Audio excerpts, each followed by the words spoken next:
छत्तीसगढ़ की दुर्ग लोकसभा सीट काफी hot seat मानी जाती है और तीसरे चरण में दुर्ग में चुनाव होने हैं, यानी कि 7 मई को दुर्ग लोकसभा सीट पर वोटिंग होगी।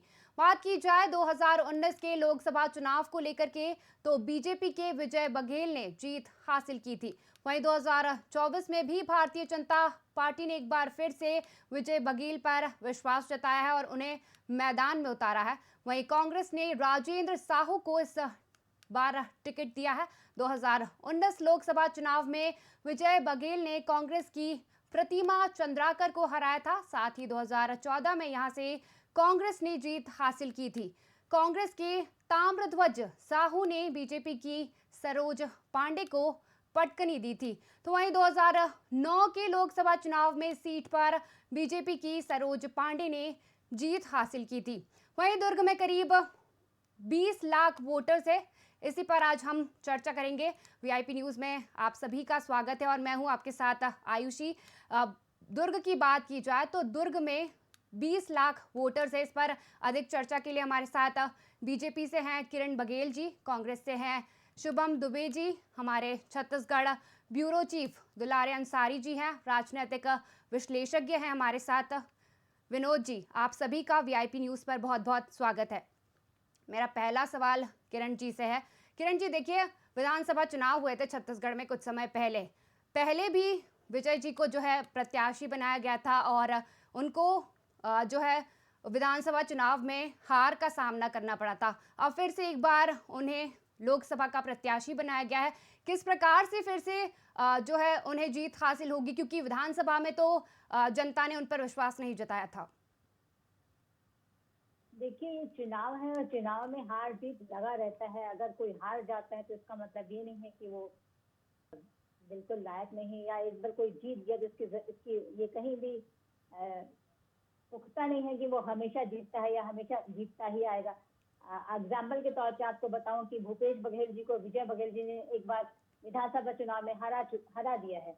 और ठीक जिस प्रकार आप बोल रहे हैं कि विजय बघेल जी हारे हुए प्रत्याशी, फिर भी उनको उतारा गया।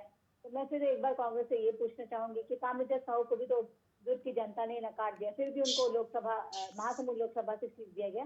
तो हार जीत तो चुनाव में और राजनीति में लगा रहता है। इसका कोई फिक्स फॉर्मूला नहीं है कि अगर ये फला नेता हार गया या जीत गया तो इसके लिए ये हमेशा के लिए ये एग्जाम्पल सेट हो जाएगा।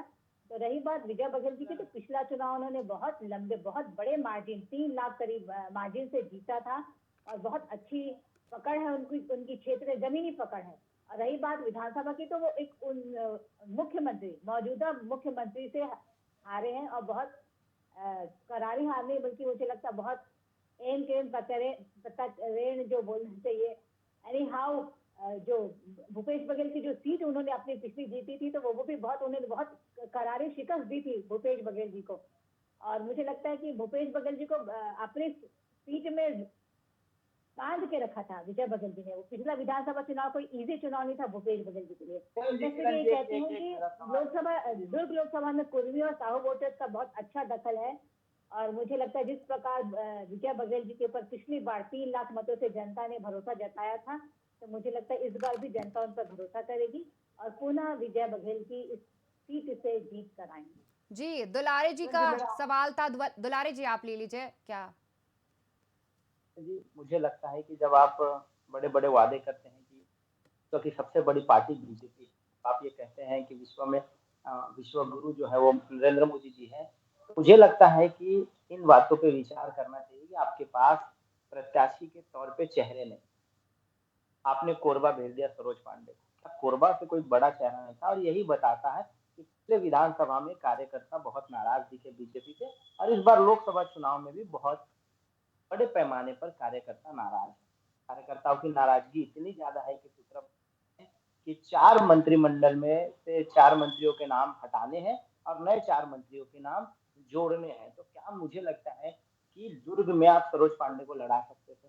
तो जब विजय बघेल जी एक बड़ा चुनाव नहीं जीतते हैं, तो आशंका छोटे चुनाव जब नहीं जीतते हैं, तो आशंका बनती है कि बड़े चुनाव में विजय बघेल जी का क्या होगा। तो इस पे मैं प्रतिक्रिया चाहूंगा कि आपने सरोज पांडे को दुर्ग से टिकट क्यों नहीं दिया? कोरबा से एक नए चेहरे को टिकट आपने क्यों दिया? जी किरण जी, सवाल का जवाब दे दीजिए जी। तो फिर आप एक कांग्रेस से भी ये प्रश्न पूछ सकते हैं कि ताम्रध्वज साहू जी को दुर्ग से क्यों नहीं दिया गया, क्यों महासमुंद से दिया गया। देखिए, अगर सीट की समीकरण देखते हैं तो ज्योत्सना महंत जी का हमें पता था, या मुझे लगता है भाजपा कांग्रेस को कहीं ना कहीं पूर्व अनुमान था कि कांग्रेस की ये सीट पुनः ज्योत्सना महंत जी को जाएगी। और उनके लेवल के, उनके कंपैरिजन के एक कद्दावर नेता की बात करें तो सरोज पांडे जी, उनका राज्यसभा का भी कार्यकाल खत्म हो चुका था और बहुत अनुभवी नेत्री हैं और बहुत बड़ा चेहरा है छत्तीसगढ़ के लिए। मुझे लगता है छत्तीसगढ़ में अगर भाजपा महिला मोर्चा की बात करें तो सरोज पांडे जी अपने आप में एक बहुत बड़ा चेहरा है। तो मुझे लगता है उनको अगर पार्टी मौका देती है तो ये पूरी उनकी योग्यता की बात आती है। उनकी मुझे लगता है जो छवि है ओवरऑल, जो एक बहुत बड़े नेत्री की छवि है छत्तीसगढ़ की बात करें तो उनके, मुझे लगता है ज्योत्सना महंत के कंपैरिजन में इतना बड़ा चेहरा, और वो कोरबा लोकसभा की पालक सांसद भी रह चुकी है, तो वो लगातार कोरबा के जनता के संपर्क में रही है, उनके जनहितैषी कार्य करती आई है। तो ये बहुत अचंभित या आश्चर्यचकित करने वाला फैसला नहीं है कि पहले ही वो लोकसभा, कोरबा लोकसभा की, चूंकि वो पालक सांसद रही है तो उनका लगाव और आना जाना रहा है। उसमें बहुत बड़ा प्रश्न उठाने की तो मुझे कुछ विषय ही नहीं लगता। जी, हमारे साथ शुभम जी भी हैं। मैं उनसे अगला सवाल ले लेती हूँ। शुभम जी, जैसे कि पिछले डिबेट में भी आपने बात की थी कि भारतीय जनता पार्टी से एक सीट जाता जो है कांग्रेस पार्टी चुनाव में इस बार जीत हासिल करेगी। क्या दुर्ग की सीट इसमें शामिल है?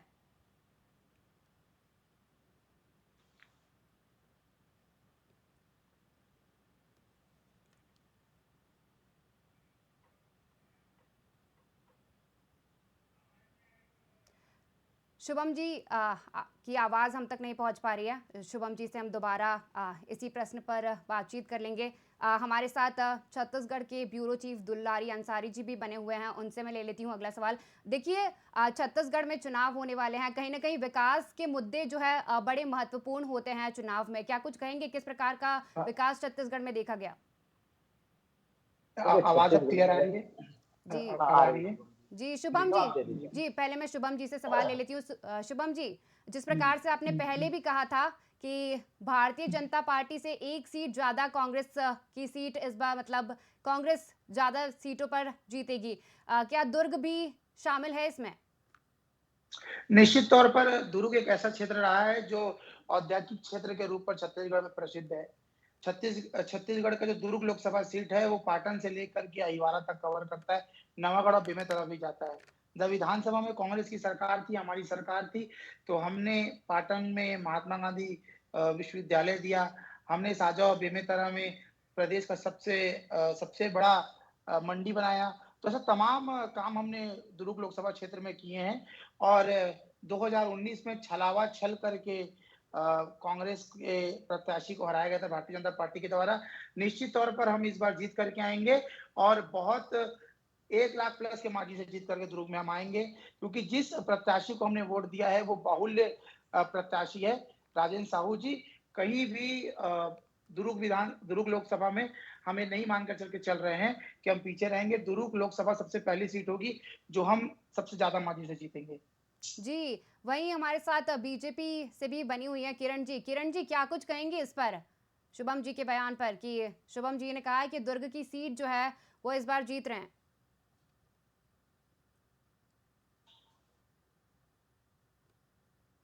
आवाज जी, और उनकी पार्टी, माइक्रोफोन उनकी पार्टी ये ख्याली पुलाव बना रही है तो इसमें कोई हर्ज नहीं है। बिल्कुल बनाए, पुलाव बनाए, खाए और पार्टी वाले को भी खिलाएं, क्योंकि फैसला ऐसा तो होने वाला नहीं है। 4 जून को रिजल्ट आपके सामने होगा और पूरी जनता, छत्तीसगढ़ की जनता और पूरी भारत की जनता देखने वाली कि 11 की 11 सीट भाजपा की झोली में आने वाली छत्तीसगढ़ की। और अगर भारत की बात करें तो हम इस बार भारतीय पुनः जनता 400 पार्टी का पार अहंकार तय बोल रहा है, करके 11 की पुनः 11 सीटें डबल इंजन की सरकार भारतीय बनेगी। जनता और जो पार्टी 4 का साल में अहंकार बोल रहा है। भ्रष्टाचारी और सरकार के अहंकार को चलते जनता छत्तीसगढ़ का दिखाएगी कि विकास अहंकार रुका का हुआ था, मतलब क्या वो होता है। पुनः तेज गति से अहंकार तो बढ़ने लग रावण का जाएगा। भी नहीं टिका, और इनके जो उप तो ये तो भारतीय मुख्यमंत्री हैं और जनता जितने पार्टी भी है। कैबिनेट स्तर के मंत्री, हारे हुए घोड़े को जो इन्होंने पुनः जमीन में उतारा, मुझे लगता है उनको करारा जवाब देगी जनता। और इस बार तो उनको फिर भी मौका मिल गया आने वाले विधानसभा में 5 साल बाद। तो मुझे लगता है कि छत्तीसगढ़ से कांग्रेस का सुपड़ा साफ होने वाला है। निश्चित तौर पर हारे हुए व्यक्ति को चुनाव लड़ाया जा रहा है। कैंडिडेट भी कहीं ना कहीं भारतीय जनता पार्टी पे कमी दिख रही है कांग्रेस में भी यही हाल है शुभम जी। कांग्रेस की हाल पहले देखिए, जांजगीर चांपा की बात कर ली, शिव ढेले जी को उतारा है, ताम्रध्वज साहू जी को उतारा है, और तो और बिलासपुर में तो इंपोर्ट कर दिया आपने तो बिलासपुर में देवेंद्र यादव जी को भेज दिया है। तो पहले अपने पार्टी की हालत देखिए शुभम जी। आप ये बोल रहे हैं कि हमने अपने प्रत्याशियों को, पूर्व मंत्रियों को उतारा है, तो कहीं ना कहीं उनकी छवि धूमिल नहीं थी। विधानसभा में दुष्प्रचार किया गया सरकार के खिलाफ। ऐसा क्या था कि गोमती साहिब जी का टिकट कट सारे जाता है, घोटाले में रेणुका सिंह जी आपके का टिकट मंत्रियों कट के जाता नाम है, थे, सारे घोटाले में चिंतामणि आपके महाराज मंत्रियों के को नाम टिकट थे। मिलता है जो कि घोटाले में लिप्त थे। भारतीय जनता पार्टी के वॉशिंग मशीन में डुलने के बाद वो अपराधों से विलिप्त हो जाते हैं। जो लिप्त व्यक्ति थे, जो भारतीय जनता पार्टी का कार्यकर्ता आज खुद को ठगा महसूस कर रहा है, सरगुजा का कार्यकर्ता आज खुद को ठगा महसूस कर रहा है, और कांग्रेस का कार्यकर्ता गर्वान्वित होकर के बोल रहा है कि शशि राजनांदगांव का सिंह भी कार्यकर्ता ठगा महसूस कर रहा मौका देकर के है। शशि सिंह को हनुमान मौका दिया गया है और वो जीत दुबे करके जी, आएंगी।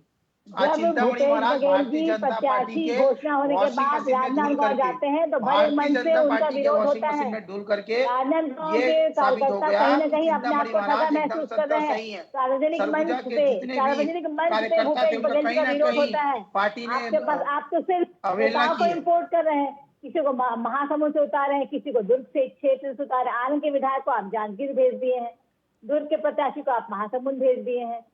अगर यादव जी की बात करें तो बिलासपुर। तो आप लोग ये कहाँ सीट बदलना, चेहरे बदलना, मुझे लगता है कांग्रेस कंफ्यूज है और पहले ही वॉकओवर दे चुकी है भाजपा को।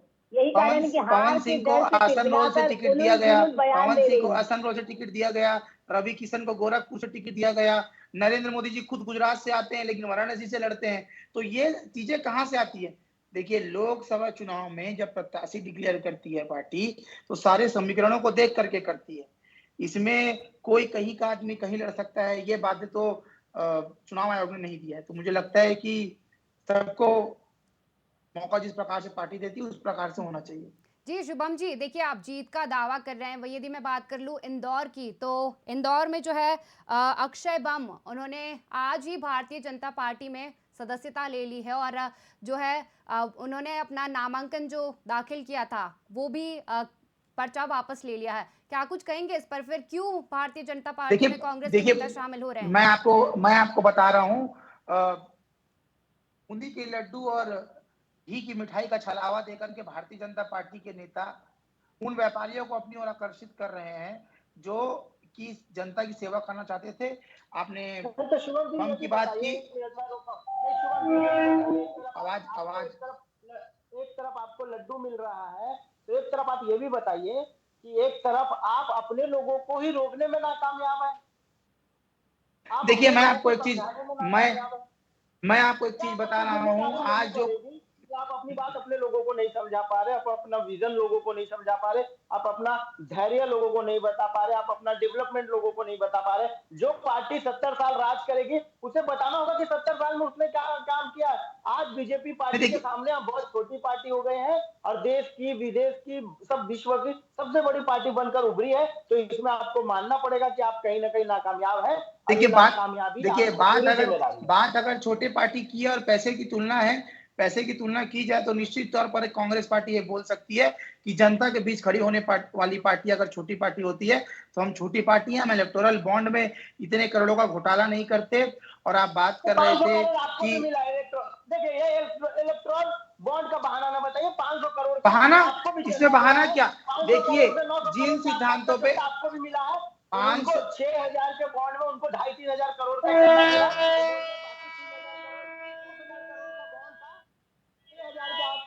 करोड़ का बॉन्ड बीजेपी का है और 900 करोड़ का बॉन्ड आपका है। बाकी अन्य दल भी तो आप बीएसपी क्यों नहीं गिनते, आप जेडीयू क्यों नहीं गिनते, आप आरजेडी क्यों नहीं गिनते, आप साउथ से पार्टियां चंदा सभी को मिला। आप ऐसा मत बोलिए कि इलेक्टोरल बॉन्ड। बस मैं आपका एक सवाल का जवाब दूंगा। इस सवाल का जवाब मैं एक ही बात पर दूंगा, दिक्कत बॉन्ड लेने पे नहीं थी, दिक्कत आपने पैसा लिया। हर राजनीतिक पार्टियां पैसा लेती हैं ताकि चीजें, गतिविधियां चल सकें, लेकिन दिक्कत यह था कि आपने बीफ बनाने वाली, बेचने वाली कंपनी अलासा से बॉन्ड लिया। आपने ड्रीम 11 की कंपनी फ्यूचर गेमिंग से, अलासा से बॉन्ड नहीं था, फ्यूचर गेमिंग से बॉन्ड लिया। उसके बाद आपने पाकिस्तान की कंपनी से बॉन्ड लिया। आप अपनी विचारधारा पे कितना खड़े हैं वो बताइए। बीफ की बात नहीं है, बीफ को तो आप लोगों ने लीगलाइज करके लिया। अगर बीफ ट्रांसपोर्ट में सेकंड लार्जेस्ट कंपनी अगर है तो वो इंडिया में है, तब आप क्यों नहीं? तो उसी से बॉन्ड लेने का जरूरत क्या पड़ा भारतीय जनता पार्टी को? गाय हमारी माता है, आगे कुछ नहीं आता है कहने वाले लोगों को अलासा से क्यों पैसा लेना पड़ा? बीज की वजह से चीजें हो रही है। अलासा कंपनी से देखिए, जिसको जो समझ दुलारी में आता जी, है वो कंपनी चलता है। दुलारी जी हमारे साथ राजनीतिक विश्लेषज्ञ विनोद जी भी बने हुए हैं। विनोद जी, आप कुछ कहना चाह रहे थे? जी आयुषी जी, मैं पहले तो थोड़ा सा करेक्ट करना चाहूंगा। दुर्ग जी में जो है 20,90,000 वोटर है। जी ठीक है, सबसे पहली चीज। और रही बात, मैंने बीजेपी प्रवक्ता की बात सुनी, मैंने कांग्रेस के प्रवक्ता की बात सुनी। मैं दोनों को सिर्फ एक एक सवाल करना चाहता हूँ। बीजेपी प्रवक्ता से सबसे पहला सवाल मेरा ये रहेगा, आपको पता है दुर्ग और रायपुर, दुर्ग और भिलाई, जिसको एजुकेशन हब बोला जाता है, एजुकेशन हब है। तो अगर एजुकेशन हब है तो 18% एजुकेशन पे जीएसटी क्यों लग गया? 18% जीएसटी क्यों लग गया? एक चीज। दूसरी चीज, मैं सौरभ जी के पास आना चाहूंगा। सौरभ जी, एक चीज बताइए, आप बोल रहे थे हम 1 लाख वोट से जीत रहे हैं। सबसे पहली बात, बहुत बहुत आपके लिए अच्छी बात है अगर आप 1 लाख वोट से जीत रहे हैं, लेकिन मैं आपको एक चीज बोलना चाहता हूं। वहां पे जो साहू कैंडिडेट है, साहू कैंडिडेट अलग है, कुर्मी कैंडिडेट अलग है, यादव कैंडिडेट अलग है, सबके सबके वोटर सब अलग अलग वोटर्स हैं। लेकिन एक चीज मेरे को बताइए, जो भूपेश बघेल के मुख्य सीपा सलार थे, उनको टिकट जो मिला है, बिरनपुर में इतना बड़ा छत्तीसगढ़ कांड हो जाता है, तो पूरी देश की मीडिया वहां पे आ जाती है, लेकिन यही साहू जी, एक उनका शब्द नहीं निकला कि कोई बाइट कर दे या कुछ आके बोल दे। तो क्या अपेक्षा रखते हैं कि साहू लोग उनको वोट करेंगे? आप ये सोचिए ना, बिरनपुर का इतना बड़ा कांड हो गया, किसी मीडिया पे तो आके बोलना था। क्योंकि आपको मैं एक चीज मैं बता देता हूं, जो पुरुष महिला जी किरण जी, जवाब दे दीजिए, आपसे सवाल किया था विनोद जी ने। देखिए आयुषी जी, ये छोटा चुनाव नहीं है, सड़क बिजली पानी का चुनाव नहीं, ये राष्ट्र मुद्दों का चुनाव है। जीएसटी जैसी चीजें नहीं का जो असर होता है वो छोटे या मध्य वर्ग के लिए नहीं है। इसको अगर एक पता चल रहा है कि जीएसटी राष्ट्रीय मुद्दा नहीं है। मिडिल क्लास की बात करें, उसको जीएसटी से कुछ कुछ लेना देना नहीं। अगर इस बात पे उलझा के रखना चाहते जनता को, तो जनता को इस बड़े मुद्दे से कुछ लेना देना। जीएसटी बात अगर करते हैं हम, तो बहुत हाई लेवल की बिजनेसमैन की बात हो जाती है। तो मुझे लगता है जनता को, आम जनता को इस मामले से कोई सरोकार नहीं है। और रही बात, ये बहुत बड़ा चुनाव है, राष्ट्र मुद्दे के चुनाव है, राष्ट्र नीति निर्माण के चुनाव है। मुझे लगता है जनता मोदी जी के जो निर्णय लिए गए हैं, डिसीजन लिए गए हैं, निर्णायक निर्णय लिए गए हैं, इस पे भरोसा जताएगी। और जो विकास की गाथा मोदी जी के कार्यकाल में लिखी गई, जनता उसके साथ जाएगी। जो युवाओं के लिए जो कार्य कर रहे हैं मोदी जी, चाहे वो स्टार्टअप की बात कर ले, डिजिटल इंडिया की बात कर ले, या इन्फ्लुएंसर की बात कर ले, हम यूट्यूब इन्फ्लुएंसर की बात कर ले, मोदी जी लगातार युवाओं को सशक्त करने का प्रयास कर रहे हैं। तो मुझे लगता है युवा उस पर ज्यादा जाएगी, ना सिर्फ छोटे मोटे मुद्दे पे। मैंने जो सवाल किया, आपने क्या सवाल किया था? मैंने ये बोला कि भिलाई दुर्ग एजुकेशन हब है, यहाँ के लोग बाहर पढ़ने जाते हैं, क्या हम उनको आईटी सेक्टर नहीं बना सकते? आईटी सेक्टर, जो बाहर जो लोग जाके जॉब कर रहे हैं, वो जॉब यहाँ नहीं कर सकते? देखिए, अभी इस साल ही चुनाव में हमारा जो बजट आया था, विनोद जी आपने खुद देखा है कि नया रायपुर को आईटी हब के रूप में विकसित करने के लिए कितना बजट आया है। धीरे धीरे हमारी सरकार आई है, और आप जो आईटी हब की बात करें, वो बिल्कुल हमारे सरकार के दिमाग में, और नया रायपुर में आईटी हब के रूप में विकसित करने का पूरा बजट बन चुका है। थोड़ा समय दीजिए, और आप जिस आईटी हब की कल्पना कर रहे हैं, सपना देख रहे हैं, वो बहुत जल्दी युवाओं के लिए नया रायपुर में पूरा होने वाला है। क्योंकि मुझे लगता है बीजेपी सिर्फ ये चुनाव मोदी के चेहरे पर लड़ रही है, कैंडिडेट वो इंपॉर्टेंट नहीं देता, क्योंकि ये चीज है, मोदी के चेहरे पे चुनाव लड़ा जा रहा है, पूरा चुनाव जो मोदी के चेहरे पे है। और क्योंकि एक चीज आपको ये भी बोल रहा हूं, कहीं ना कहीं कांग्रेस में, कहीं ना कहीं बीजेपी को ये फायदा होने वाला है। मातारी बंधन योजना जिन्होंने किया, ये होगा फायदा, इसमें कोई ये नहीं है। लेकिन जो चीज है, जहां पे आईटी जहां पे बनना चाहिए, क्योंकि मैं सर्वे कर रहा था, जिस हिसाब से मैंने सर्वे किया, तो लग रहा था, लोगों ने जिससे मैं बात किया, तो उन्होंने बोला कि हमारे बच्चे बाहर जाते हैं, अगर वो यहाँ पे बन जाएगा तो उनको सुविधा होगी। जी, वही हमारे साथ कांग्रेस से शुभम जी भी बने हुए हैं। शुभम जी, क्या कुछ कहेंगे इस पर?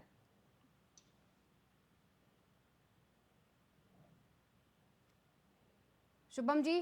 देखिए देखिए मैं विनोद जी बहुत कोशिश करता हूँ कि आपकी चीज़ों तक जो सवाल आपका आया है, उसको मैं अपनी बातों तक रख सकूँ।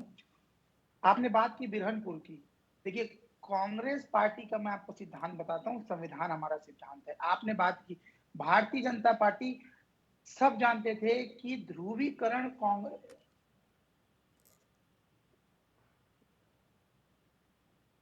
जी शुभम जी। शुभम जी आवाज आ रही है? जी। हाँ। हुँ, हुँ। देखिए मैं देखिए मैं जिस टॉपिक पे देखिए मुझे अच्छा मैं एक बात आप विनोद जी आप बोल रही हैं, आप सवाल कर लिए। आप पहले बोलने तो दीजिए मेरे को, आप बोलने ही नहीं दे रहे हैं। आप संविधान की बात करते हैं, कोट करता हूँ 1954 में राज्यसभा में डॉक्टर भीमराव अंबेडकर जी का भाषण, जब उन्होंने कहा था कि अगर संविधान खराब भी हो और अच्छे लोग काम कर रहे हो, तो उससे बेहतर संविधान नहीं हो सकता, और संविधान अच्छा भी हो और खराब लोग काम कर रहे हो, तो उससे ठीक है संविधान शुभम जी, खराब नहीं हो बड़ी बात सकता। कर रहे हैं। इसलिए उन्होंने कहा था कि अगर मुझे मौका मिलेगा तो जिस दिन संविधान खराब लोग काम करेंगे मैं संविधान जला दूंगा। ये सदैव भीमराव अंबेडकर जी की बातें। और आपने बिरहनपुर की बात की, बिरहनपुर की बातें मैं आपको बता दूं, भारतीय जनता पार्टी ध्रुवीकरण की राजनीति करती है, पोलराइज करती है चीजों को। जब हिरनपुर कांड हुआ था, उस समय कांग्रेस पार्टी के साथ प्रशासन, पुलिस फोर्स वहां खड़े होकर के चीजों को संभाल रहा था, क्योंकि हम जानते थे भारतीय जनता पार्टी सिर्फ ध्रुवीकरण करेगी मगर मुद्दों आपका का। कोई नेता आज नहीं एक गया। मुझे एक बात बताइए आप, शुभम आज जी, मुझे एक बात बस बताइए पुलिस आप, प्रशासन आप संभाल रही थी, आपका एक भी नेता वहाँ का हालचाल पूछने नहीं गया, वहाँ की जनता के समक्ष नहीं गया। आप तुष्टीकरण की राजनीति करते हैं दुबे जी। निश्चित तौर पर साहू समाज इस बात को जानता है कि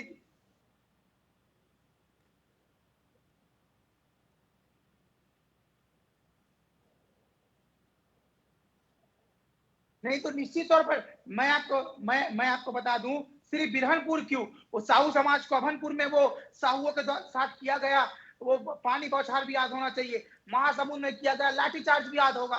तो सिर्फ कांग्रेस और एक व्यक्तिगत छवि पर टारगेट करके नहीं किया जा सकता। और कांग्रेस ने, जब कांग्रेस की सरकार थी, तो ईश्वर साहू और उनके परिवार को नौकरी और 10 लाख रुपए देने का घोषणा कांग्रेस ने किया था। टिकट तो बीजेपी ने दे दिया ना, और टिकट जो है वो करनी थी, बीजेपी ने दे दिया। ध्रुवीकरण करना था, ये दिखाना था। वो दो परिवार की बीजेपी लड़ाई को हिंदू मुस्लिम की लड़ाई आपको बनाने वाली आपको भारतीय जनता आपको पार्टी है। शुभम जी ये बात आपको माननी पड़ेगी कि बीजेपी जो है वो राजनीति करना जानती है। बीजेपी ये जानती है वही हम बोल रहे देश हैं, की जनता को क्या राजनीति करना चाहिए। हम नहीं जानते, हम बीजेपी जनता की सेवा करना जानते हैं। राजनीति नहीं, करना, राजनीति करने कौन आया, जनता की सेवा करने आई है कांग्रेस पार्टी। 70 साल हमने सेवा किया है। जिस समय आपको 1947 सिर्फ में बर्दाश्त नहीं एक किया रुई जा नहीं रहा बनती थी, अगर आज भारत आज है, आईटी आपको सेक्टर पे दबा चल दे रहा रही है, है जनता। सुंदर पिचाई और सत्तर नडेला को आप देख रहे हैं, तो इसलिए देख रहे हैं कि पंडित जवाहरलाल नेहरू की सोच थी। नहीं बच रहा है। नहीं, जिस हिसाब से बात कर रहे हैं, मुझे ऐसा लग रहा है कि कहीं ना कहीं एक चीज आपको बताइए कि आप बोल रहे हो, आपने बड़े कॉन्फिडेंस से बोला कि 1 लाख वोट से हम जीत जाएंगे, 1 लाख वोट से जीत जाएंगे।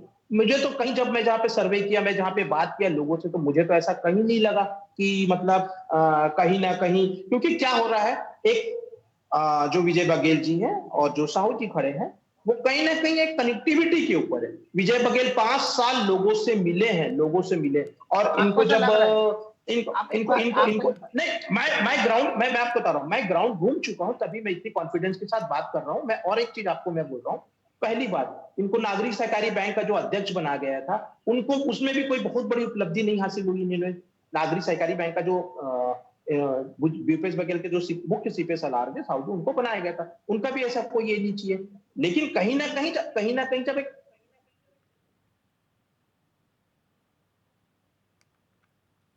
जी दुलारी जी। देखिए शुभम जी, आपको ये मानना पड़ेगा, देश की सेवा राजनीतिक दोनों एक ही बात है। आप फिर उसे राजनीति बोले या देश की सेवा बोले, आना तो सत्ता में ही है आपको, कुर्सी का तो मजा मिलना ही है, कुर्सी का तो आनंद आना ही है। तो सवाल यहाँ खड़ा ये हो जाता है कि जब आप इन सारी बातों को रखें, इन सारी बातों को जब आप देखते हैं, आपको ये मानना होगा कि कांग्रेस है वो बहुत कमजोर स्थिति में है। आप ये मान लीजिए कि आप बहुत कम सीटों पर लड़ रहे हैं, और जो 70 साल राज किया हो, आज वो क्षेत्रीय लोगों से बहुत सारे लोगों से गठबंधन करके चुनाव लड़ रही थी। अच्छा, कांग्रेस मैं एक बात बताना चाहूंगा। जो ज्यादा गठबंधन करेगा आपकी नजरों में, वो कमजोर पार्टी है। तो एनडीए ने तो आप बीजेपी 38 की तरफ से, 38 समय, मैं आपके मैं साथ आपको रहता बता हूँ। रहा हूँ, एनडीए ने 38 पार्टियों के साथ गठबंधन किया। आपने भी इंडिया तो 26 24 पार्टियों के में साथ है, गठबंधन किया हुआ, 24।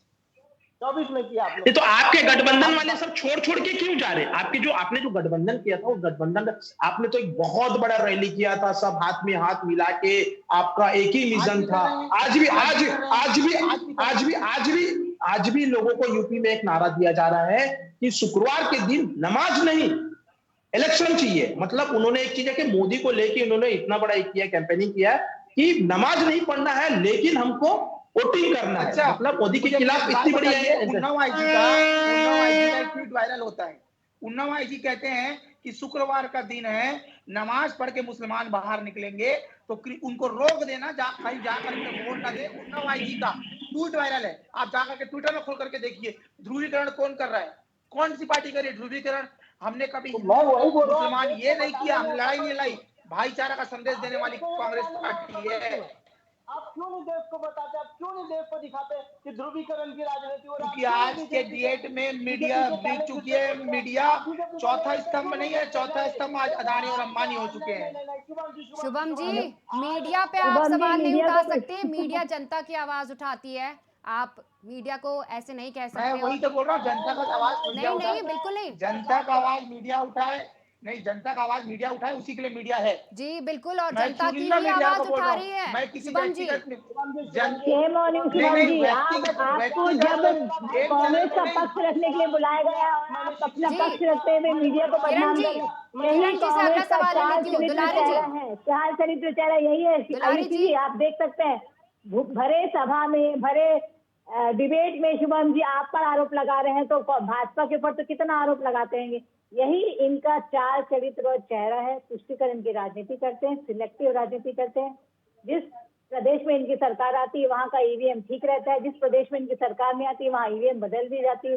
जिस प्रदेश में इनकी सरकार की महिलाओं का अस्पताल लूटा देखिए जाता है तो किरण वो जी, बड़ा हो जाता है। किरण जी जो आप है, बैलेट पेपर से क्यों नहीं चुनाव करा देते? आप बैलेट पेपर से किरण जी चुनाव क्यों नहीं कराते? आपको रिजोल्यूशन ला देना चाहिए, आपको बिल ला देना चाहिए। आप इतने ही साफ है और इतना ही जनता आपको देखिए, पसंद करती है, अगर तो बैलेट आप पेपर की देखिए, एक जगह ईवीएम मजबूत लाया सरकार गया के तो लिए ये एक भी मजबूत कांग्रेस विपक्ष शासन होना की जरूरी देन है, आप है। इस बात को मान ईवीएम लीजिए। जहां हम जब 21वीं तक सदी मजबूत पे जा रहे हैं, विपक्ष नहीं जहां होगा, टाइम मजबूत की सरकार नहीं होगी। टाइम पहले के नारे कैसे थे? मजबूत सर, हर हाथ मजबूती, हर हाथ तरक्की। इस बार के आपके नारे कैसे हैं पता आपको? अब की बार फिर से मोदी सरकार, देश की बात कहीं नहीं है। आपके मैनिफेस्टो में 48 बार, 48 टाइम सिर्फ और सिर्फ नरेंद्र मोदी जी, श्री नरेंद्र मोदी जी का चेहरा है।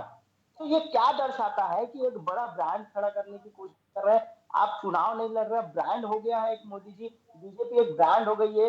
या जिस तरीके से कांग्रेस कह रही है कि बार बार आरोप लगा रही है कि बीजेपी एक वॉशिंग मशीन है, आप जाइए साफ तौर पे साफ होकर के आ जाइए, धुल करके आ जाइए। जिस महादेव सट्टे में आप सबसे बड़ा आरोपी चिंतामणि महाराज को बनाते हैं, उसी को आप लोकसभा की टिकट दे देते हैं। आपके साथ जो सालों से कार्यकर्ता खड़े थे वो आपको नहीं दिखे, पर 2 दिन के जुम्मा जुम्मा 8 दिन के आए हुए मेहमान आपके साथ आते हैं और आप उनको लोकसभा की प्रत्याशी बना देते हैं और उसके प्रत्याशी में आप बड़े कैंपेन करते हैं। तो ये बातें समझ से पड़े हैं, थोड़ी सी समझाने की कोशिश करें। जी वही छत्तीसगढ़ में 2 चरणों में भी चुनाव हुए, कहीं ना कहीं वोटिंग परसेंटेज भी काफी कम दिखाई दिया है। किरण जी क्या कुछ कहेंगे इस पर? और आपसे दुलारे जी ने भी सवाल किया है। देखिए, वोटिंग परसेंटेज तो इसलिए कम है कि कांग्रेस के आईसी कार्यकर्ता जी, और वोटिंग कांग्रेस परसेंटेज अच्छा हुआ है, वोटिंग परसेंटेज के लिए वोटिंग परसेंटेज अच्छा हुआ है। प्रथम चरण में जो वोटिंग हुई थी उसमें वोटिंग परसेंटेज कम था और हाँ हाँ छत्तीसगढ़ में हाँ बहिष्कार हाँ भी हुआ हाँ था चुनाव। हाँ, वो कहीं कहीं पे हुआ है।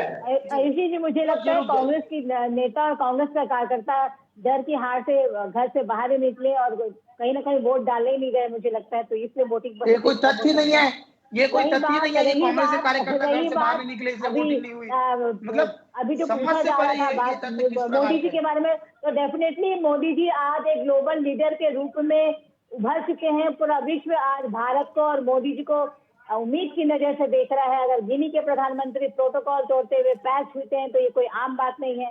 अगर जो बाइडेन अपनी प्रोटोकॉल तोड़ते हुए उनसे हाथ मिलाने आता है, तो ये कोई छोटी बात नहीं है। पूरा विश्व आज भारत को विश्व गुरु बनने के पथ पर देख रहा है। अगर कोविड काल की बात करें तो भारत में ही वैक्सीन की निर्माण नहीं होती, बल्कि अन्य देशों को भी इंपोर्ट किया जाता है। चाहे पीपीटी किट की बात करें, कोविड वैक्सीन की बात करें, अगर इकोनॉमी की बात करें तो जिस प्रकार 5वें पायदान से तीसरे पायदान में भारत जाते हुए दिख रहा है इकोनॉमिक स्टेट में, तो मुझे लगता है पूरे विश्व में ग्लोबल लीडर के रूप में मोदी जी की छवि उभरी है। तो व्हाई नॉट हम मोदी जी को एक भारत के लीडर के रूप में प्रोजेक्ट करें। और जब जनता उनकी एक बात पे, अगर वो कोविड काल में बोलते हैं कि दिया जलाना है, तो पूरा भारत की जनता दिया जलाती है। रामलला के निर्माण के लिए अगर बोलते हैं दिवाली बनेगी, तो पूरे भारत में हर गली मोहल्ले में दिए जलते हैं। अगर मोदी जी बोलते हैं कोविड वॉरियर्स के लिए घंटी मोदी जी बजाना के है, तो बोलने पूरा पे दिवाली जली है, पूरा राम भारत जी के लिए चली है, घंटी बजाने को तैयार हो जाता है। शुभम तो आप जी के बोलने देखिए, पर बात दिवाली है नहीं शुभम जी, बनी है। समय विश्वसनीयता दूंगी की, मैं बात आपको है बोलने के लिए, इसके बाद विश्वसनीयता आप ही के की। पास आ रही हूँ जी। जनता उन पर किरण विश्वास जी, कर रही है और जनता मोदी की गारंटी के साथ जा रही है। जी शुभम जी, अब आप अपनी बात रख सकते हैं। देखिए, मैं एक बात बताना चाहूंगा, मैं एक बात बोलना चाहूंगा कि कोई भी अगर देश ग्लोबल एक्सेप्टेंस की ओर जाता है, तो वो सिर्फ राजनीतिक कारणों की वजह से नहीं जाता। उसमें एजुकेशन भी एक बहुत बड़ा कारण होता है, व्यापार भी एक बहुत बड़ा कारण होता है। और अगर आप मैं एजुकेशन की बात करूं, तो आज सत्यम नडेला और सुंदर पिचाई को अगर आज हम देख रहे हैं, तो ये 10-15 साल के जड़ से निकले या पौधे बनकर के पेड़ नहीं बन गए हैं। ये 70 साल पुरानी सोच है, जो उस समय जो उस समय के जो नेता थे, उस समय के जो दूरदर्शी के जो नेता थे, वो सोच रहे थे कि भारत एजुकेशन पर बढ़ सके। जिस समय भारत एक गरीब राज्य देश हुआ करता था, उस वक्त ये सोच 70 रहे थे साल कि में गरीब हम रहा। एजुकेशन की ओर 70 बढ़ेंगे। साल में लेकिन आपने आज क्या आकर किया? के घी, अमीर क्यों नहीं बनाया भारत कंबल को? ओढ़ करके घी क्या किया खाने का 70 काम साल आज आपने? भारतीय जनता पार्टी कर रही है। अगर आज भारत का नाम बढ़ा है, तो सिर्फ और देखिए शुभम जी, सिर्फ राजनीतिक आपके कारणों की वजह शासन से में नहीं, कितने सुंदर मेडिकल पिचाई की कॉलेज वजह से होते बढ़ा थे? है, आपके सत्यम शासनकाल नडेला की में वजह से कितने बढ़ा है, इंजीनियरिंग कॉलेज ऋषि होते थे? सुनक की वजह से कितने बढ़ा है। एम्स बनते थे इसीलिए भारत आपके को आज कार्यकाल ग्लोबल में? एक्सेप्टेंस मिल रहा कितनी है। किलोमीटर सड़कें इसके बनी लिए आपके कांग्रेस के कार्यकाल 70 में? सालों को भी आपके भूलना कार्यकाल में कितने किसी एयरपोर्ट के बने? नागवार हो सकता भारत है। में अगर विकास हो रहा है तो सिर्फ और सिर्फ मोदी जी के शासनकाल में हो रहा है। 70 साल शासन किया आपने और महिलाएं बाहर शौचालय जाने के लिए बाधित थी। 70 साल राज किया आपने और अच्छा, आज मुझे भी एक बात बताइए, भारत की कोई भी जनता सरकार अगर आती कच्चे है, मकान में रहती थी। कोई भी सरकार 70 अगर साल आती राज है, किया आपने, अगर मुस्लिम अर्थव्यवस्था महिलाओं में को 80 तलाक करोड़ दिया लोगों जाता को था। 70 साल गरीबी राज रेखा किया के आपने, नीचे रख करके 370 चावल देना धारा नहीं पड़े, हटा तो पाया। आपकी 70 अर्थव्यवस्था साल पर राज किया आपने, बातें उठनी चाहिए कि महिलाओं नहीं को उठनी चाहिए? राष्ट्रपति के रूप में दीदी, पहली आप बार सवाल किसने तो सुन बिठाया? लो, 70 साल आप सिर्फ सवाल आप तो सुन लोग लो। ने वोट बैंक की राजनीति आप की है, तुष्टीकरण की राजनीति की है, महिलाओं को वोट बैंक समझा है, युवाओं को वोट बैंक समझा है, किसानों को वोट बैंक समझा है। जब आज भारत की जनता मोदी जी पर विश्वास जता रही है, एज अ ग्लोबल लीडर वो के रूप में वो विकसित हो रहे हैं, तो कहीं ना कहीं कांग्रेस के पास ना मुद्दा है, बिना दूल्हे की बारात है, न नेता है, न नीति है, न नियत मैं है। एक सवाल तो मुझे पूछ रहा लगता हूँ, है आप कि एक सुनिए, मैं एक जनता सवाल मोदी जी पूछ रहा पर हूँ, भरोसा मैं करेगी। कम पूरा से कम भारत, सवाल पूरा सुनिए विश्व तो, मोदी जी के ऊपर भरोसा सुनेंगी कर रहा तब है। तो जवाब दे पाएंगी, डेफिनेटली सिर्फ बोलते रहेंगी तो दुबे कैसे जवाब जी, चलेगा? आपका किरण जी, सवाल सुन जहां लीजिए, फिर जवाब दे दीजिएगा। आप लोग सीमित सीट पे खड़े हो रहे हैं। दुबे जी, आप लोग कांग्रेस कितने सीमित सीट पे खड़ी हो रही है, वो तो आज सरकार बनाने की भी स्थिति में नहीं है। किरण जी, इंडिया गठबंधन की बात करें, आपके नेताओं में आपसी सामंजस्य नहीं है। आप लोग किस प्रकार सरकार बनाएंगे, किस प्रकार 1 लाख दिलाएंगे महिलाओं को? पहले आपसी सामंजस्य तो बिठाइए, पहले इंडिया गठबंधन का बेस तो तैयार कीजिए, पहले प्राइम मिनिस्टर का चेहरा तो निर्धारित कीजिए, किस बिना पर आप लोग सरकार बनाएंगे। और आपके पास तो मैंने फिर कहा ना, विपक्ष मुद्दा विहीन है, नेता विहीन है। आपकी बारात बिना दूल्हे की जा रही है, जनता कैसे भरोसा करेगी? अगर आज एक मजबूत प्रधानमंत्री के रूप में मोदी जी की छवि विकसित हुई है, उभरी है, तो मुझे लगता है कहीं ना कहीं उनके द्वारा लिए गए निर्णायक फैसले, जो डिसीजन उन्होंने लिया है भारत की जनता के हित में, और मुझे लगता है जनता उनके पे पुनः विश्वास करेगी और डबल इंजन की दीदी, सरकार आपने पुनः 10 भारत में मिनट बोला है और छत्तीसगढ़ में 10 मिनट खुद ही स्थापित होगी। समझे हो। मैं जी आपको एक शुभम बात जी, पूछना चाह रहा था। आप, मेरा सवाल बीजेपी की प्रवक्ता से सीधा यही है कि एक अर्थव्यवस्था के रूप में हम कितने पूर्ण हो सके कि हम 80 करोड़ लोगों को, हमको चावल बांटना पड़ रहा है, हमको ये घर घर लिविंग ऑफ लोगों को स्टैंडर्ड उभार रहे हैं Shubham ji, living of standard, गरीबों को 10 साल अन्न में आपको पहुंचा कर 80 उनको करोड़ लोगों लिविंग को ऑफ चावल देना स्टैंडर्ड पड़ रहा दिया है। जा रहा है। 10 साल में 80 80 करोड़ में करोड़ लोग आप देखिए below poverty Covid time line है। में बाकी देशों की अर्थव्यवस्था देखिए, कभी बाकी देशों की अर्थव्यवस्था धराशायी पे आ गई, अरे आप भारत की अपना घर अर्थव्यवस्था को देखिए ना, देखिए। दूसरे का घर क्यों देख रही हैं? आप लोग समझ ही नहीं रहे हैं, आप लोग जीएसटी हंगारी नहीं टैक्स समझते, में बांग्लादेश आप की लोग टक्कर में पहुंच बजट नहीं गए। समझते। अब क्या कांग्रेस 5 के लोग ट्रिलियन तो की बात बस सिर्फ करती हैं? तुष्टिकरण की राजनीति जानते हैं, आप लोग सिर्फ आरोप लगाना जानते हैं, आप लोग सिर्फ आरोप प्रत्यारोप की राजनीति करते हैं। या मूल बातें समझते ही नहीं तो है। बचपन में जब आपको पूरा पोलियो का विश्व, इंजेक्शन पूरे लगा विश्व होगा, की वो भी कांग्रेस इकोनॉमिक की से देन है। धराशायी हो गई, डूबे जी। जो आज साड़ियां पूरा पहन रहे हैं, पूरा वो विश्व कंपनियां रिसेशन के पाकिस्तान दौर में से थी, जा उस रहा है। कंपनियों को खोलने यूक्रेन का की भी वॉर श्रेय की बात करें, कांग्रेस को जाता है। यूक्रेन वॉर में अगर भारत का बच्चा नेशनल फ्लैग लेके सुरक्षित बाहर आता है, अगर ये मोदी जी की देन है। जी शुभम जी, देखिए 70 साल की आप बात कर रहे हैं, एजुकेशन की यदि बात कर लूँ तो 70 जी, साल में भी कोई इतना एजुकेशन नहीं बढ़ा था। अब क्योंकि भारतीय क्या जनता बात कर पार्टी रही और हैं आप? क्या बात कर रही? आईआईटी, आईआईएम, एम्स, आईआईटी, एचएनयू, आईएम ट्रिपल कितने खुले आईटी। थे शुभम जी? शुभम जी, कितने कितने ये आईआईटी खुले थे ये आपके समय में? इधर काम इंदिरा की आवास में शुरुआत एक कितने बात घर समझिए। बनते थे? देखिए महंगाई एक बेरोजगारी दिन की यदि बात की जाए तो महंगाई बेरोजगारी तब भी थी और आज भी है। कैसे? मैं तो वही वक्त कह रहा किधर 70 था? साल में क्यों हूँ, नहीं दो बदल गई? करोड़ देश इतना विकास क्यों नहीं कर लिया कि 70 साल के बाद आज भी भारतीय जनता पार्टी बेरोजगारी, विकास, इन सभी की बातें कर रही है? 70 साल में हो जाना चाहिए था कहाँ फिर। कर रही है? कहाँ कर रही है? कहाँ है हमारा भारतीय देश जनता पार्टी विकसित? कब कर हमारा रही है? देश कहाँ है कहाँ विकसित? कर रही है कांग्रेस पार्टी? भारतीय जनता पार्टी कहाँ कर रही है बात करने का? तो कब दे 70 रही साल की रोजगार? तो 2 करोड़ रोजगार कहाँ है? 70 साल से तो 10 आप साल से 20 सत्ता में करोड़ थे, रोजगार विकसित दिखाइए। क्यों नहीं है देश फिर? 70 साल में दिक्कत रोजगार की नहीं थी, दिक्कत खाने की थी, इसलिए हरित क्रांति लाया गया। दिक्कत रोजगार की उस समय गरीब नहीं थी, हटाओ, दिक्कत गरीबी इसकी थी, हटाओ का हमको श्वेत नारा क्रांति दिया लाना शुभम पड़ा, जी आप लोग ने। हमको सरकारें हट रिजर्व बैंक गई, ऑफ इंडिया खोलना पीढ़ियां पड़ा, चली गई, हमको एलपीजी गरीबी लाना नहीं पड़ा। हटी। जब फॉरेन शुभम जी, टैक्स में सिर्फ हम आप कम लोग ने का नारा पैसा देने बचा का था, काम किया तो है। हमने उसको 7 साल तक आदिवासियों की बात पहुंचाया। करें, बस्तर का क्या बेरोजगारी हाल का रखा मुद्दा शुभम तब जी? आता था 2014 में, जब भारतीय जनता पार्टी की सरकार आई थी, मेरी बात में तो ये आवाज तय नहीं करके आई थी कि 2 करोड़ रोजगार हम हर साल देंगे। 20 करोड़ रोजगार कहाँ है? कहाँ है 20 करोड़ रोजगार? शुभम सीधा जी, सवाल, शुभम जी, बातें घुमानी आप ही नहीं, के सीधा सवाल, प्रधानमंत्री 20 करोड़ रोजगार कहाँ है? तो जवाब दीजिए, 20 करोड़ रोजगार कहाँ है? 15 लाख मेरे अकाउंट में कहाँ है? 15 लाख रुपए अगर एक अकाउंट में आ जाते तो आज कोई गरीब नहीं होता। 30 करोड़ रोजगार कहाँ है? भारतीय जनता पार्टी सीधा सवाल है। बातें घुमा करके राम, कृष्ण, दुर्गा माता, सरस्वती माता नहीं, सीधा सवाल, जी 20 जी करोड़ किरण रोजगार जी, कहाँ है? जवाब दे दीजिए फटाफट। 70 साल राज करने के बाद अगर आदिवासी आज भूख भरपेट खाना खा के सो रहे हैं तो मोदी जी की देन है। 70 साल इन्होंने राज किया, लेकिन छत्तीसगढ़ का निर्माण नहीं नहीं किया। आएगा। इसी जी किरण जी छत्तीसगढ़ का निर्माण होता है नहीं, और आदिवासियों क्योंकि का बेरोजगारी पे हित फोकस की है, आवाज नहीं बात आता होती है बीजेपी तो आवाज नहीं आ पाता है ना। छत्तीसगढ़ बनाने का काम भाजपा अभी करती आ है। गया, ये आपको मिल सिर्फ आ गया। 70 साल से नारा देते हैं शुभम जी, आप लोग नारा देते हैं गरीबी हटाओ, नारा नहीं, गरीबी हटाओ। बेरोजगारी की बात कीजिए ना, हजारों हट गए, विकास की बात कीजिए ना। हजारों 20 प्राइम करोड़ मिनिस्टर हट रोजगार गए, कहाँ है? गरीबी नहीं हटी। आपको मैं सिर्फ सवाल आपको प्राइम मिनिस्टर घुमाइए मत, हटते गए, सीधा गरीबी नहीं जवाब हटी। दीजिए, 20 गरीबी करोड़ अगर रोजगार हटती कहाँ है, है? गरीबों सीधा को जवाब, आवास 20 आवास करोड़ मिलता रोजगार है कहाँ तो है? मोदी जी के देखिए 20 कारण। किरण जी, करोड़ सत्ता में रोजगार तो कहाँ है? सत्ता में तो फिलहाल आप 20 हैं। करोड़ रोजगार कहाँ मोदी है? जी के 20 कारण। 20 सत्ता करोड़ में तो आप स्टार्टअप देख हैं। लीजिए मोदी शुभम मोदी जी आप कपड़ा नहीं देख पहन पा रहे, रहिए, दही गिर जा रही, तो उनका गलती है, आप वाला देख लानू का नहीं रहिए होगा। स्टार्टअप इंडिया, आपको मैं बोल रहा हूँ डिजिटल 20 करोड़ इंडिया। रोजगार कहाँ है? अगर ease of 20 doing crore business रोजगार की देखेंगे ना बात शुभम कीजिए। जी, कितने कितने युवा उद्यमी की बात करें, आप देखिए यूट्यूब चैनल में इन्फ्लुएंसर की बात करें, मल्टी मिलियनियर्स हैं बच्चे। आप सिर्फ रोजगार तक सीमित है। मोदी जी 20 यूनिकॉर्न्स की बात करते हैं, स्टार्टअप्स की बात करते हैं, युवा उद्यमी की बात करते रोजगार हैं, तक सीमित है। तकनीकी दीदी की बात करते हैं। आप स्टार्टअप लोग इंडिया आप आपका लोग सिर्फ प्रोग्राम है। सिलेक्टिव राजनीति करते हो। आपको ये मानना पड़ेगा शुभम जी, 70 साल राज करने के बाद भारत को इमरजेंसी जैसे काले अध्याय से जोड़ने के बाद उन नाखून काट के शहीद का दर्जा प्राप्त करने वाली कांग्रेस सिर्फ 70 साल सिर्फ राज करने का काम किया, वोट बैंक की राजनीति की है। और सही मतलब मायने में ये अगर कह भारत का करके आप विकास एक आज होता सिटीजन की है तरह तो के सिर्फ इसमें और फेल हो सिर्फ गए। भाजपा शासन काल में होता आप है। एक नागरिक रूप एयरपोर्ट से की भी बात सही कर नहीं हो लीजिए, पाए। मेडिकल कॉलेज की बात अगर करें, एजुकेशन की अगर बात कर आपको लग रहा लीजिए, है कुछ नहीं कहीं किया है तो आज जा भारत करके अपने विकसित है पिताजी से शुभम जी पूछिएगा तो मोदी जी के कार्यकाल में है। कि अगर शुभम जी, कांग्रेस ने कुछ नहीं किरण किया। जी, जनता जी ने जी आपको नकार दिया आखिरी है, आखिरी मुझे लगता है प्रतिक्रिया लेना भारत की जनता चाहूंगी। भी आपको देखिए नकार देगी। कांग्रेस ने 70 साल राज किया और भारतीय जनता पार्टी ने 10 साल राज किया। दोनों ने ही विकास की बात की है, बेरोजगारी की बात की है और सभी पूरे देश भर में विकास की बात कर रहे हैं। मैं आखिरी प्रतिक्रिया आप लोगों से ले लेती हूँ। जी शुभम जी, आप शुरू कर दीजिए।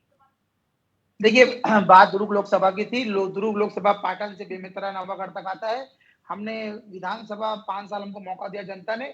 हमने वहां पर विकास करने की पूर्णतः कोशिश की। उसी विकास के दम पर, कांग्रेस की विचारधारा के दम पर जो 5 हमने वादे लेकर के आए हैं, चाहे वो महिलाओं के लिए हो, चाहे वो युवाओं के लिए हो, चाहे वो किसानों के लिए हो, उन सब वादों के दम पर और इंडिया गठबंधन के नेतृत्व में हम जरूर वहां पर जीतेंगे और 1 लाख प्लस मार्जिन से हम जीतेंगे।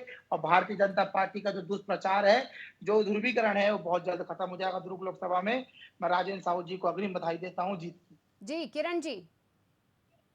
आयुषी जी, इस प्रकार छत्तीसगढ़ की जनता ने अविश्वास जताकर कांग्रेस को मुंह की खानी दी थी पिछले विधानसभा चुनाव में। मुझे लगता है इस बार जिस प्रकार हमारी सरकार ने 3 बड़े फैसले लिए हैं सरकार में आते साथ, चाहे आवास योजना की बात करें, पीएससी घोटाले में सीबीआई जांच की बढ़े या महतारी वंदन योजना के तहत महिलाओं के खाते में 1,000 देने की बात करें, इतने बड़े फैसले थे हमारी सरकार ने, त्वरित निर्णय लिए हैं। तो मुझे लगता है छत्तीसगढ़ की जनता हम पर विश्वास करेगी, जी। मोदी की गारंटी पे विश्वास करेगी और कहीं ना कहीं हम दुर्ग लोकसभा तो पहले भी जीत चुके थे, इस बार भी भारी मतों से जीतेंगे।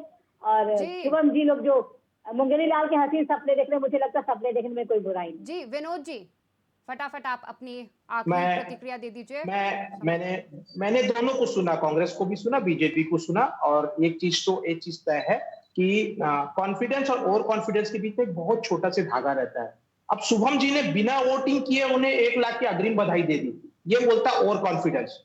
ये सबसे चीज ओवर कॉन्फिडेंस है। देखिए विनोद अभी जी, चुनाव चार खत्म हुआ है। 11 4 सीट जून को 11 सीट कोई जीतने का दावा अभी पहली बार कॉन्फिडेंस नहीं है। मैं आपको सुन रहा था, मैं तो आपको कुछ बोला नहीं, तो आप ये बताइए। जहां तक मैं आपको बता रहा हूं, सर्वे हुआ है, सब कुछ हुआ है, दुर्ग सीट बहुत अच्छे लीड से बीजेपी जीतेगी, ये आपको मैं भैया, और मैं आपको बोल रहा हूं, आपसे मैं फिर बैठूंगा तब आपको बोलूंगा, क्योंकि आपने 1 लाख मत बोला है। विनोद जी 1 देखिए, लाख तो मत मैं 4 बता रहा जून हूं। को ही साफ होगा कि कौन जीतेगा कौन हारेगा। इसकी बात हाँ, अभी हम लेकिन नहीं कर सकते लेकिन हैं, एक लेकिन मैं, जी मैं, मैं नहीं, लेकिन मैं प्रतिक्रिया दे रहा हूँ जिस जी हिसाब से मैंने लोगों से मिला हूँ, लोगों की प्रतिक्रिया की हूँ, लोगों को, जी क्योंकि क्या होती है, दुरुक और भिलाई एक ऐसा 2 पूरा एरिया है जहाँ एजुकेटेड पीपल्स है, और जी एजुकेटेड लोग, उन्होंने जितने लोग भी एक ही चीज बोला, उन्होंने ये भी बोला, सरकार बहुत अच्छे काम करी है, एजुकेशन लाइन पे बहुत अच्छे काम करी है, उसको देखते हुए मेरे को ऐसा लग रहा है कि शायद दुरुक सीट बीजेपी की झोली में जाए। जी दुलारी जी, फटाफट आप अपनी आखिरी प्रतिक्रिया दे दीजिए। दोनों ही प्रत्याशियों ने अलग अलग चुनाव लड़ रहे हैं। जैसे सत्य बघेल की अगर बात करें तो दमदार नेता माने जाते हैं और विधानसभा में अध्यक्ष भी रखा गया था और उनकी अध्यक्षता में जीत करके भी आ गए, बीजेपी जीत करके आ गए। जी खैर मुझे लगता है कि इस बार पाटन और दूसरी तरफ अगर भूपेश बघेल का कार्यकाल देखेंगे तो है, और पाटन में उनका गांव रहा तो उन्होंने पाटन में खूब विकास किया और यही विकास था कि भूपेश बघेल वहां से जीत गया और बघेल को हार मिली। दोनों चाचा भतीजा है। जी खैर अब इनमें तिनके का फर्क है, थोड़ा सा फर्क है कि वहां की जनता किसको चुनती है। मुझे जहां तक लगता है कि इस बार कहीं न कहीं बीजेपी में फिर से विजय बघेल सीट को लेकर के आएंगे, क्योंकि बहुत ही शक्तिशाली और बहुत ताकतवर नेता माने जाते हैं। उन्होंने अपने लोहा मनवाने में कहीं कमी नहीं रखी है। तो मुझे लगता है कि राजेंद्र साहू को उतारना जी कहीं न जी कहीं दुलारी जी, कांग्रेस के लिए हानिकारक हो सकता है। ये तो 4 जून को ही साफ हो जाएगा कि किसकी सत्ता इस बार आएगी। आप सभी मेहमानों का वीआईपी न्यूज़ के साथ जुड़ने के लिए बहुत-बहुत शुक्रिया। अब ये तो 4 जून को ही साफ हो पाएगा कि दुर्ग में किसकी जीत होगी और किसकी हार होगी, इस बार किसकी सत्ता होगी और किसकी हार होगी। फिलहाल की इस चर्चा में इतना ही। बने रहिए वीआईपी न्यूज़ के साथ। नमस्कार।